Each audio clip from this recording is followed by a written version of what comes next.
അബുദാബിയിലെ real estate വിപണിയിൽ ഇപ്പോൾ എന്താണ് സംഭവിക്കുന്നത്? പ്രവാസികളുടെയും ബിസിനസ് ഉടമകളുടെയും നെഞ്ചെടുപ്പ് കൂട്ടിയ വാടക കയറ്റത്തിന് ഒടുവിൽ അധികൃതർ പൂട്ടിട്ടിരിക്കുകയാണ്.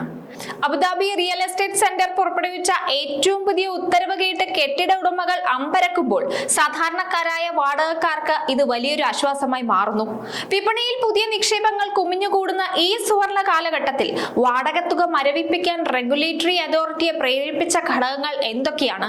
വരും ദിവസങ്ങളിൽ ഈ തീരുമാനം പ്രവാസികളുടെ ജീവിതത്തെയും നഗരത്തിലെ വിലക്കയറ്റത്തെയും എങ്ങനെയാണ് മാറ്റിമറിക്കാൻ പോകുന്നത് തുടങ്ങിയ ചോദ്യങ്ങളുടെ എല്ലാ ഉത്തരം ഈ വീഡിയോയിലുണ്ട്.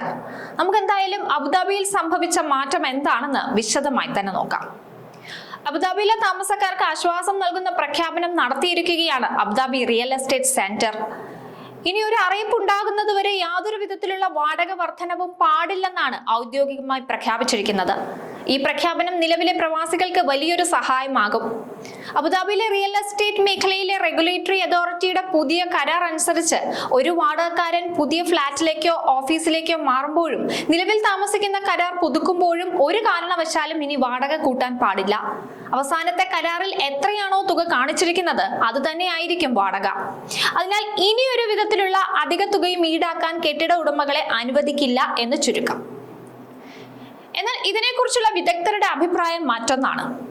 അബുദാബിയിലെ റിയൽ എസ്റ്റേറ്റ് മേഖല നല്ലൊരു നേട്ടം കൈവരിക്കുന്നതിനിടയിലാണ് ഇങ്ങനൊരു തീരുമാനം അധികൃതർ നടപ്പിലാക്കുന്നത്. ഇതൊരുപക്ഷെ തിരിച്ചടിയായി മാറാൻ സാധ്യതയുണ്ടെന്നാണ് വിദഗ്ധർ പറയുന്നത്. നിലവിൽ താമസിക്കുന്ന സ്ഥലങ്ങൾ, കൊമേഴ്സ്യൽ കെട്ടിടങ്ങൾ എന്നിവയ്ക്കുള്ള ആവശ്യം വലിയ രീതിയിൽ വർദ്ധിക്കുകയാണ്. ഇതിനൊപ്പം വിദേശ നിക്ഷേപകരുടെ എണ്ണവും റിയൽ എസ്റ്റേറ്റ് വിപണിയിൽ വൻതോതിൽ ഉയർന്നതായിട്ടാണ് റിപ്പോർട്ടുകൾ വ്യക്തമാക്കുന്നത്. അതിനാൽ വിപണിയിൽ ആവശ്യക്കാർ കൂടുന്ന ഈ സാഹചര്യത്തിൽ വാടക കുതിച്ചുയരാനും സാധ്യതയുണ്ട്. ഇക്കാര്യങ്ങൾ മുൻകൂട്ടി കണ്ടുകൊണ്ടാണ് ഭൂവുടമകളും വാടകക്കാരും തമ്മിലുള്ള ബന്ധം നിലനിർത്താൻ റെഗുലേറ്ററി അതോറിറ്റി ഈ അടിയന്തര നടപടി സ്വീകരിച്ചിരിക്കുന്നത്. ഉയർന്ന വാടക എപ്പോഴും സാധാരണക്കാരായ പ്രവാസികളുടെ കുടുംബ ബഡ്ജറ്റിനെയും ബിസിനസ് സ്ഥാപനങ്ങളുടെ പ്രവർത്തനത്തെയും സാരമായി ബാധിക്കുന്ന ഒന്നാണ്. അതിനാൽ വാടക വർധനവ് താൽക്കാലികമായി മരവിപ്പിക്കുന്നത് വഴി കുടുംബങ്ങൾക്കും ബിസിനസ്സുകാർക്കും വലിയൊരു സാമ്പത്തിക സുരക്ഷിതത്വം തന്നെ ലഭിക്കും. അതുകൂടി വിദഗ്ധരും സൂചിപ്പിക്കുന്നുണ്ട്. ജീവിത ചെലവുകളിൽ ഉണ്ടാകുന്ന പെട്ടെന്നുള്ള അധിക ചെലവുകളും മറ്റും കുറയ്ക്കാൻ ഇത് സഹായിക്കും. മാത്രമല്ല, വീട്ടുവാടക ഉയരുന്നത് മൂലം ഉണ്ടാകുന്ന പണപ്പെരുപ്പം ഇല്ലാതാക്കാനും വിപണിയിലെ വിലക്കയറ്റത്തിനെതിരെ ഒരു പരിധിവരെയൊക്കെ നിയന്ത്രിക്കാനും ഈ പുതിയ നയം സഹായിക്കും. അതേസമയം അബുദാബിയിലെ വീട് യൂണിറ്റുകൾക്കായുള്ള ആവശ്യം പ്രതിദിനം വർദ്ധിച്ചുകൊണ്ടിരിക്കുകയാണ്.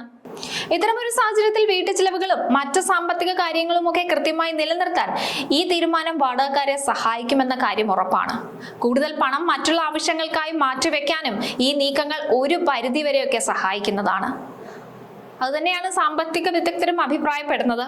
അബുദാബി റിയൽ എസ്റ്റേറ്റ് സെന്ററിന്റെ ഈ പുതിയ നയം താൽക്കാലികമായി വിപണിയിലെ വളർച്ചയ്ക്ക് നേരിയ തിരിച്ചടിയാകുമെന്ന് ചില വിദഗ്ധർ അഭിപ്രായപ്പെടുന്നുണ്ടെങ്കിലും ദീർഘകാലാടിസ്ഥാനത്തിൽ ഇത് സാമ്പത്തിക സ്ഥിരത ഉറപ്പാക്കുന്ന ഒന്നാണ്. ഉയർന്ന വാടക നിരക്കുകൾ മൂലം പ്രവാസികൾ നേരിട്ടിരുന്ന കടുത്ത മാനസിക സാമ്പത്തിക സമ്മർദ്ദങ്ങൾക്ക് ഇതോടുകൂടി ഒരു താൽക്കാലിക ശമനമുണ്ടാകും. നഗരത്തിലെ ജീവിത ചെലവ് നിയന്ത്രണ വിധേയമാകുന്നതിലൂടെ കൂടുതൽ വിദേശികളെയും ബിസിനസ്സുകാരെയും ആകർഷിക്കാൻ അബുദാബിക്ക് സാധിക്കും. ചുരുക്കത്തിൽ സാധാരണക്കാരായ പ്രവാസികളുടെ സാമ്പത്തിക സുരക്ഷിതത്വം മുൻനിർത്തിയുള്ള ഈ ഭരണകൂട ഇടപെടൽ വിപണിയിൽ കൂടുതൽ സുതാര്യതയും ഉപഭോക്തൃ സംതൃപ്തിയും കൊണ്ടുവരുമെന്ന കാര്യത്തിൽ യാതൊരു സംശയവുമില്ല. എന്തുകൊണ്ടും നല്ലൊരു വാർത്ത തന്നെയാണ് അബുദാബിയിൽ നിന്ന് എത്തിയിരിക്കുന്നത്. കഴിഞ്ഞ കുറേ ദിവസങ്ങളായിട്ട് ഇത്ര നല്ല വാർത്തയൊന്നും ഇല്ലായിരുന്നു ഗൾഫ് മേഖലയുമായി ബന്ധപ്പെട്ട്. പ്രത്യേകിച്ച് ഈ മിഡിൽ ഈസ്റ്റിലെ സംഘർഷം നടക്കുന്ന സാഹചര്യത്തിൽ കമ്പനികൾ പുതിയ റിക്രൂട്ട്മെന്റുകൾ നടത്തുന്നില്ല. മാത്രമല്ല, വിലക്കയറ്റത്തിനുള്ള സാധ്യത, ഫ്ലൈറ്റ് ചാർജ് ഉയർന്നത്, അങ്ങനെ നിരവധി പ്രശ്നങ്ങൾ മിഡിൽ ഈസ്റ്റിൽ നിലനിൽക്കുന്നുണ്ട്. അപ്പോൾ കഴിഞ്ഞ കുറേ ദിവസമായിട്ട് അത്തരത്തിലുള്ള വാർത്തകളാണ് സ്ഥിരം കണ്ടുകൊണ്ടിരുന്നത്. അതിൽ നിന്നെല്ലാം ഒന്ന് വ്യത്യസ്തമായി വളരെ പോസിറ്റീവായിട്ടുള്ള ഒരു വാർത്ത അബുദാബിയിൽ നിന്ന് എത്തിയിരിക്കുന്നത് പ്രവാസികൾക്കും ഏറെ ആശ്വാസം നൽകുന്ന ഒന്നാണ്.